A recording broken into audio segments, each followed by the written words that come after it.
everybody, this is Angela Savage, the daughter of IndyCar driver Swede Savage. It's time to watch stories from motorsports. My buddy, Doug Kenny, loves to share the journey of people in racing, and he is an amazing dude. Drivers, owners, fans, and team members, watch the SFM podcast. Hey everybody, this is Doug Kenny from Stories from Motorsports. I'd like to thank my buddy Josh Mabe for the YouTube work he did years ago that inspired me to create this platform. I'd like to thank my buddy Victor Sifton for convincing me to get back into it after my hiatus from 2017 to 2019. I have a very special treat for you all today with an amazing journey from an amazing racing figure. Drivers, start your engines.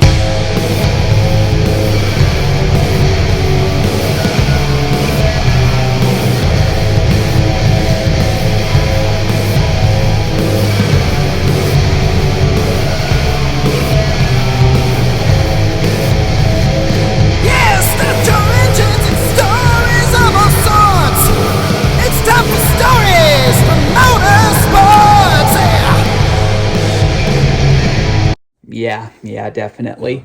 I have a similar story with my brother from my own karting days.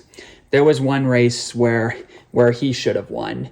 I was winning a lot of races that year in some series I used to compete in for K1. I forget what it's called now, but because the name changed. But I remember dominating a season, winning pretty much most of the races, and I invited my brother to compete for one race. And sure enough, he put it on pole and led the first 5 laps of what was going to be a 25-lap race. And he was so far ahead of me before his engine blew up. Right. And if not for that, I wouldn't be the winner that day, and he would have won. Right. Now, we've all got stories. I mean, like earlier you asked me about the stuff that you remember. Like, what are you... And it's not even some of the fondest memories. I can tell you the woulda, coulda, shouldas. Detroit 1989 in the Trans Am Series. Mm-hmm. Should have won, had it won. Engine blows up with whatever it was, 4 laps to go. Thing on corks. Mm-hmm. Des Moines Trans Am 89. I was gone. I was gone. I was going to win the race. So end up with mechanical. Everyone remembers who wins, right? So Dorsey won. Dorsey won Des Moines. Greg Pickett won Detroit. Mm-hmm. In my brain, I had both of those won. Well, I did. I had both of them won. But you know what it counts for? Nothing.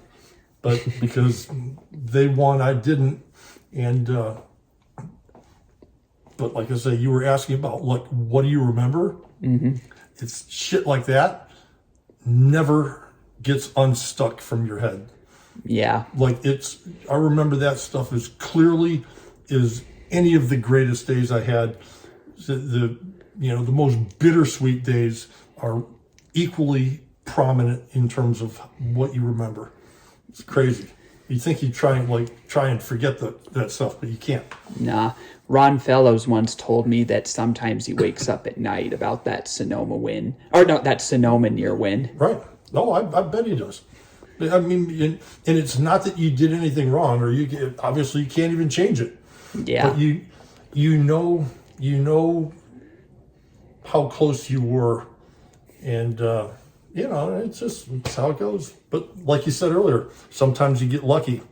Well, if you're getting lucky, someone else is probably getting unlucky. Yep. Right? It can go both ways. It can go both ways. Yeah. Yeah. Or to next, brother. Yeah. More stuff in here if you want. Oh yeah. I see you have a map of the whole world. It's pretty cool. Map of the world, yeah. There's little purple things that's probably hard to see, but I at least attempted to put stuff on there to sort of catalog all the places that I've been.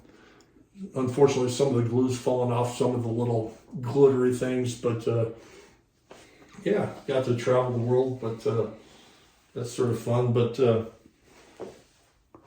up here, got you got to meet Nixon. That's with President Nixon. Like I said earlier, a big fan of Reagan, but I was actually had dinner with President Nixon on actually a couple occasions. But that was from That was from my grandfather's 90th birthday party in Chicago.